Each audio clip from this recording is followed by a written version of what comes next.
बहुत से सवाल हैं जो कि आप सभी के दिमाग में घूमते रहते होंगे बुद्ध और जैन को लेकर। क्योंकि जब हम उन दोनों की मूर्ति देखते हैं तो उन दोनों की मूर्तियां हमें एक सी ही दिखाई देती हैं और एक जैसी दिखने के कारण ही ज़्यादातर लोग उन्हें एक ही समझ लेते हैं या फिर बुद्ध को जैन और जैन को बुद्ध समझ लेते हैं। आज हम इन सवालों के बारे में इस वीडियो में बात करेंगे। जय भीम, नमो बुद्धाय। जब हम बुद्ध और महावीर जैन की मूर्ति या फिर फोटो को देखते हैं तो हमें दोनों एक सी ही दिखाई देती हैं। अब सवाल ये उठता है कि ये दोनों एक से कैसे और कैसे पता करें कि बुद्ध कौन से हैं और महावीर जैन कौन से हैं। किस तरह से पहचान करें बुद्ध और महावीर जैन की। तो जब हम दोनों की फोटो या मूर्ति को देखते हैं तो हम पाते हैं कि दोनों के यानी कि बुद्ध और महावीर जैन दोनों के ही बालों की बनावट एक जैसी पाई जाती है। तो अब कैसे पहचान करें कि कौन से बुद्ध हैं और कौन से महावीर हैं। अगर आप सभी भी इस बात से संदेह में हैं तो आप भी देखें कि हम सभी इसकी जांच किस तरह से कर सकते हैं। ज़्यादा कुछ नहीं करना है, इन मूर्तियों की तरफ ध्यान से देखें। अब आप सोचेंगे कि बुद्ध ने कपड़े पहने हैं जबकि महावीर ने कपड़े नहीं पहने। ये सोच रखकर इस तरह से कुछ साबित नहीं होता, क्योंकि बुद्ध की बहुत सी मूर्तियों में कपड़े नहीं हैं तो इसका मतलब ये नहीं हुआ कि वो बुद्ध नहीं महावीर हैं। सबसे ज़्यादा महत्वपूर्ण प्रश्न अब ये है कि फिर किस तरह से पहचान करें कि कौन से बुद्ध और कौन से महावीर। क्योंकि बाल भी एक जैसे ही हैं तो बालों के बारे में भी हम चर्चा करेंगे, लेकिन वो बाद में। अभी हम बात करेंगे कि महावीर को और बुद्ध को पहली नज़र में हम किस तरह से पहचानें।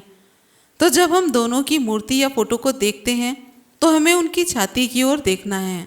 सबसे बड़ी उनकी पहचान यहीं पर है।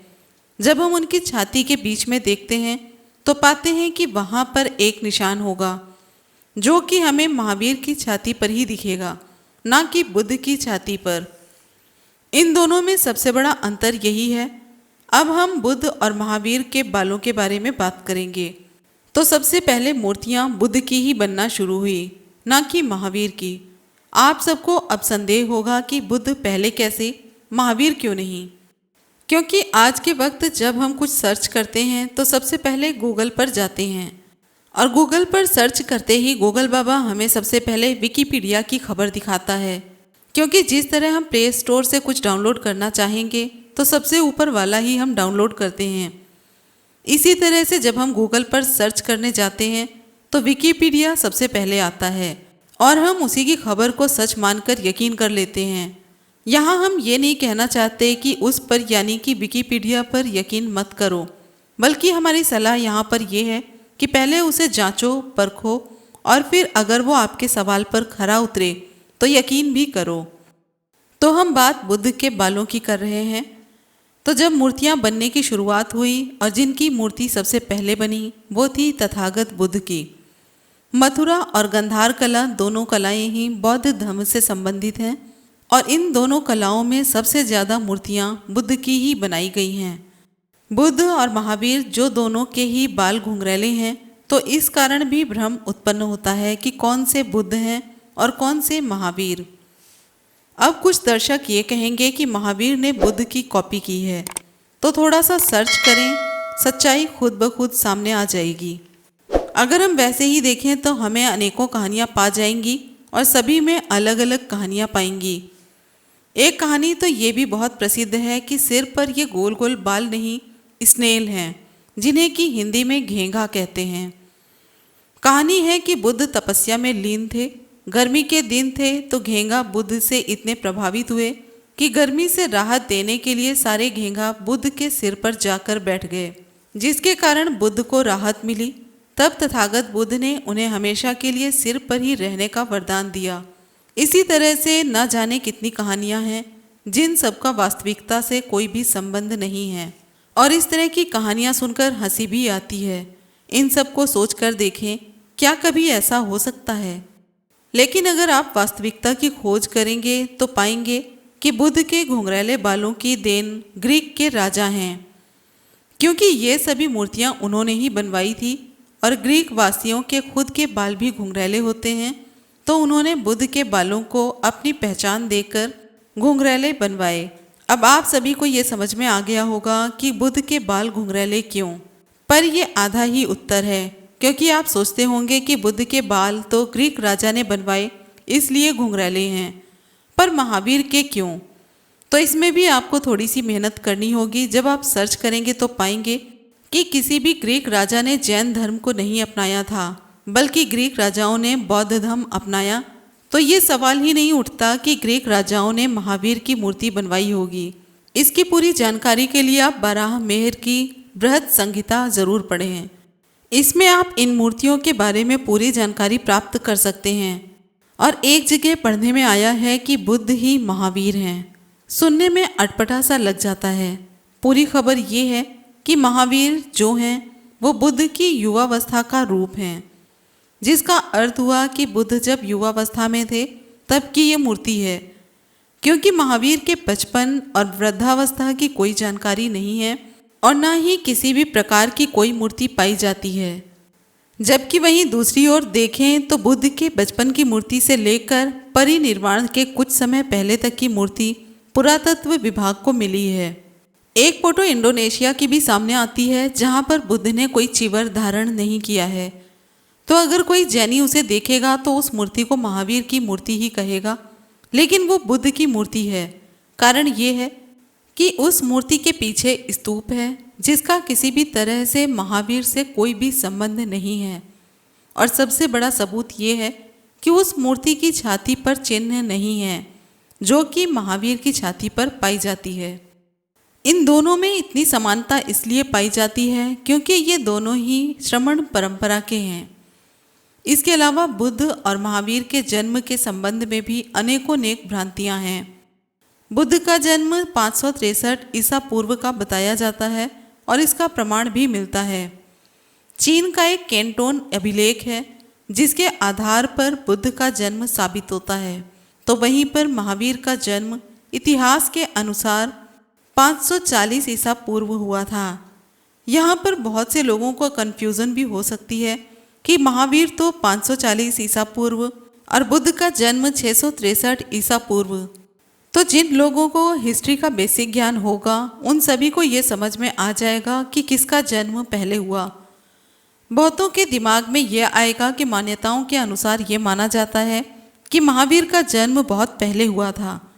तो ये आप भी समझ सकते हैं कि मान्यताओं और एविडेंस में बहुत बड़ा फर्क होता है।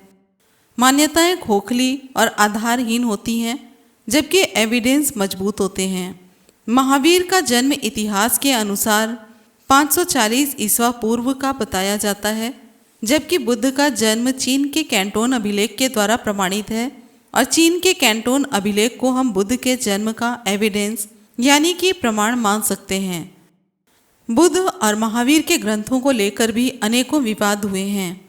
बौद्ध धर्म की जो पहली संगति थी वह 483 ईसा पूर्व और वो भी मगध के राजा अजातशत्रु के द्वारा राजगृह में करवाई गई थी, जिसकी अध्यक्षता महाकश्यप के द्वारा की गई। इसी संगति में सूत पिटक और विनय पिटक का भी संकलन आनंद और उपाली के द्वारा किया गया था। जबकि जैन धर्म की पहली संगति 300 ईसा पूर्व में मगध में हुई, जिसकी अध्यक्षता स्थूलभद्र के द्वारा की गई थी। इसी संगति में श्वेतांबर और दिगंबर नाम के संप्रदायों का जन्म हुआ। यहाँ पर यह ध्यान रखने की बात है कि जैन धर्म की पहली संगति किसी भी राजा के द्वारा नहीं की गई थी, जबकि बौद्धों की पहली, दूसरी, तीसरी और चौथी भी संगति मगध के राजा अजातशत्रु द्वारा करवाई गई थी। बौद्ध धर्म को राजाओं का बहुत बड़ा सहयोग मिला, जबकि ऐसा जैन धर्म के साथ बिल्कुल भी नहीं हुआ। बौद्ध धर्म को अनेकों राजाओं ने अपनाया, जबकि जैन धर्म को शायद ही किसी राजा ने अपनाया हो। बौद्ध धर्म कहें या फिर बौद्ध राजा कहें, ये बहुसंख्यक थे, जबकि अगर हम बात करें जैन धर्म की तो वो कभी भी बहुसंख्यक नहीं थे और ना ही अब हैं, और भविष्यवाणी करने का इरादा नहीं है, ये तो वक्त ही बताएगा। लेकिन जैन धर्म कभी भी बहुसंख्यक होगा या नहीं, कमेंट में ज़रूर बताएं। बौद्ध धर्म को हर एक राजा ने सपोर्ट किया और उनका साथ बौद्ध धर्म को पूरा मिला, लेकिन जैन धर्म के साथ ऐसा कभी नहीं हुआ। बौद्ध धर्म को पूरे एशिया ने अपनाया था और आज भी अपना रहे हैं। लेकिन जैन धर्म को भारत में भी बहुत ही कम अपनाया गया। यही मुख्य कारण है कि जैन धर्म कभी भी बहुसंख्यक धर्म नहीं बन सका। जब ग्रंथ लिखे गए तो भाषा का होना भी अनिवार्य है। बुद्ध ने अपने सभी उपदेशों के लिए पाली भाषा का उपयोग किया है और पाली भाषा प्राकृत भाषा का सबसे पुराना रूप माना जाता है और पाली का अर्थ पालने वाली यानी कि पाली होता है, जबकि वहीं पर जैन धर्म के उपदेशों में प्राकृत भाषा का उपयोग किया गया है। प्राकृत भाषा जो है वही पाली भाषा का नया रूप माना जाता है। जहाँ पर बुद्ध ने पाली भाषा यानी पुरानी भाषा का प्रयोग किया है, वहीं पर महावीर ने प्राकृत भाषा यानी कि नई भाषा का प्रयोग किया है। बाद में इसी प्राकृत भाषा में अपने यहाँ जो भी आक्रमणकारी आए, जैसे कि शक, यवन, हुण, तुषाण, ये सब जब आए तो मुमकिन है कि ये अपने साथ वो सभी अपनी भाषा भी लेकर आए। फिर प्राकृत भाषा में भी मिलावट होने लगी, जिस कारण प्राकृत भाषा ने संस्कृत का रूप ले लिया। फिर इसके बाद 10वीं से 12वीं शताब्दी तक संस्कृत का निर्माण हो चुका था। लेकिन जब हम इतिहास को पढ़ते हैं तो हमें सबसे पुरानी और प्राचीन भाषा संस्कृत ही बताई जाती है और ये बताया जाता है कि संस्कृत से ही पाली भाषा का उदय हुआ, जबकि इस वीडियो में ही आपको बताया गया है कि सबसे प्राचीन पाली है। पाली का नया रूप प्राकृत और प्राकृत को मिलावट करके संस्कृत बनी है, जबकि हमें उल्टा बताया जाता है। यहीं अगर हम बौद्ध धर्म और जैन धर्म के त्रिरत्न की बात करें तो बौद्ध धर्म के त्रिरत्न तो आपको पता ही है। पहला बुद्ध, दूसरा धम्म और तीसरा संघ। और जैन धर्म के त्रिरत्न हैं, पहला सम्यक दर्शन, दूसरा सम्यक ज्ञान और तीसरा है सम्यक आचरण। जब इतनी बात दोनों की हो ही गई है, मतलब कि बौद्ध और जैन धर्म के बारे में, तो एक नज़र यहाँ पर बौद्ध और जैनों के प्राचीन विश्वविद्यालय की तरफ भी डाल लेते हैं। पहले हम बात करेंगे बौद्ध धर्म के विश्वविद्यालयों के बारे में। तो पहला है तक्षशिला विश्वविद्यालय, दूसरा है नालंदा विश्वविद्यालय। नालंदा के बारे में तो कोई भी ऐसा नहीं होगा जिसने नालंदा के बारे में ना सुना हो। पिछली वीडियो में नालंदा के बारे में बात हो चुकी है। तीसरा विश्वविद्यालय है विक्रमशिला विश्वविद्यालय। चौथा है उदंतपुरी विश्वविद्यालय। इसके बाद पांचवा है सोमपुरी विश्वविद्यालय। छठा है जगदल्ला विश्वविद्यालय और सातवां है बल्लभी विश्वविद्यालय आदि। यहाँ पर आदि इसलिए बोला गया है क्योंकि और भी न जाने कितने विश्वविद्यालय हैं जो कि बौद्ध धर्म के थे। यहाँ पर बौद्ध धर्म के 7 विश्वविद्यालय के नाम बताए गए हैं जो कि प्राचीन और विश्व विख्यात थे। अब एक सवाल आप सभी दर्शकों के लिए है। आपको अब ये बताना है कि जैन धर्म के कौन से विश्वविद्यालय थे। यहाँ किसी नए शिक्षण संस्थान की बात नहीं हो रही है, बल्कि जिस तरह बौद्धों के ये प्राचीन और विश्व विख्यात विश्वविद्यालय थे, उसी प्रकार के आपको भी जैन धर्म के 4 या 5 विश्वविद्यालयों के नाम कमेंट बॉक्स में बताने हैं। ऐसा नहीं है कि महावीर के अनुयायी राजा नहीं थे। महावीर जैन के अनुयायी राजा उदयन थे। वहीं अगर हम बात करें बुद्ध के अनुयायी राजा के बारे में तो प्रसेनजित, उदयन, अजातशत्रु और बिंबिसार। यहाँ पर हम राजा अजातशत्रु को महावीर के अनुयायी नहीं कह सकते। हाँ, पहले अजातशत्रु महावीर को मानते थे, पर बाद में वे बुद्ध की शरण में चले गए, इसलिए वो बुद्ध के ही अनुयायी कहलाएंगे। और वैसे पहली बौद्ध संगति भी राजा अजातशत्रु के द्वारा ही की गई थी। रही बात राजा बिंबिसार की, तो उनके बारे में एक छोटी सी जानकारी हम आपको देना चाहेंगे, जिससे कि आपको भी ये अंदाजा हो जाएगा कि कौन सा धर्म श्रेष्ठ था और आज भी है। महावीर स्वामी की माता का नाम त्रिशला था और त्रिशला लिच्छवी राजा चेतक की बहन थी। लिच्छवी राजा चेतक के ससुर का नाम बिंबिसार था। अब यहाँ पर आप ये सोच सकते हैं कि राजा बिंबिसार महावीर स्वामी के रिश्तेदार थे और इसके बाद भी उन्होंने बौद्ध धर्म को अपनाया, ना कि जैन धर्म को। इसके अलावा महावीर स्वामी के खुद के दामाद ही सबसे पहले जैन धर्म के विरोधी बने। सुनने में थोड़ा सा अटपटा ज़रूर लग सकता है, मगर सच्चाई यही है। हमने बाबा साहेब की बुद्धा एंड धम्मा की सीरीज़ बनाई थी, जिसे कि आप प्लेलिस्ट में चेक भी कर सकते हैं। उसी सीरीज़ में एक प्रश्न आया था कि क्या बुद्ध और महावीर अलग संस्कृति के थे और इनमें से श्रेष्ठ कौन है। तो आज जब इन दोनों महापुरुषों की चर्चा चल रही है तो इस प्रश्न का उत्तर देने का उचित समय है। तो बुद्ध और महावीर दोनों ही समण संस्कृति के थे। हाँ, दोनों में एक ही संस्कृति के होने के बावजूद दोनों में अंतर भी था। इस अंतर को बताने के साथ ही इस प्रश्न का भी उत्तर मिल जाएगा कि इन दोनों में श्रेष्ठ कौन है। तो आपको इसके लिए ये ग्राफ समझना होगा। समण, अरहत या अरहंत, बोधिसत्व और सबसे ऊपर बुद्धत्व। समण कौन है? समण वे हैं जो समता की बात करते हैं और मानते भी हैं। अरहत या अरहंत कौन है? यहाँ आपको ये समझना होगा कि अरहत और अरहंत ये दोनों एक ही हैं। बहुतों को दुविधा होती है कि ये दोनों अलग हैं, तो ये अलग नहीं हैं बल्कि एक ही हैं। वैसे तो अरहत के बारे में काफ़ी परिभाषाएं मिल जाएंगी, पर अरहत वो व्यक्ति होता है जो कि अपने अंदर की सभी बुराइयों को ख़त्म कर दे, वही व्यक्ति अरहत कहलाता है और वो पूजनीय भी होता है। इसी तरह महावीर स्वामी अरहत थे और इसी कारण महावीर स्वामी भी पूजनीय थे। इसके बाद हैं बोधिसत्व, और बोधिसत्व अरहत से ऊपर होते हैं और सबसे ऊपर होते हैं बुद्धत्व। बुद्धत्व वो अवस्था है जिसने कि ज्ञान की सर्वोच्च अवस्था प्राप्त की हो, और इस तरह से बुद्धत्व अरहत से ऊपर होते हैं। अरहत भी पूजनीय होते हैं, परंतु बुद्धत्व सबसे ऊपर होते हैं। और महावीर सिर्फ अरहत थे, उनको बुद्धत्व की प्राप्ति नहीं हुई थी। पर बुद्ध को बुद्धत्व की प्राप्ति हुई, इसलिए वो बुद्ध हुए। बुद्ध से पहले भी कई बुद्ध हुए हैं, पर गौतम बुद्ध के बाद कोई भी बुद्धत्व को प्राप्त नहीं हुआ। हाँ, ज्ञान प्राप्त किए हुए समण हैं, अरहत हुए, बोधिसत्व को भी प्राप्त हुए, लेकिन बुद्धत्व को कोई प्राप्त नहीं हुआ। इसके बारे में पाहियान, जो कि एक चीनी यात्री थे, बील महोदय के अलावा प्रायः सभी अनुवादकों का यही विचार है कि पाहियान ने सन 399 में अपनी यात्रा आरंभ की।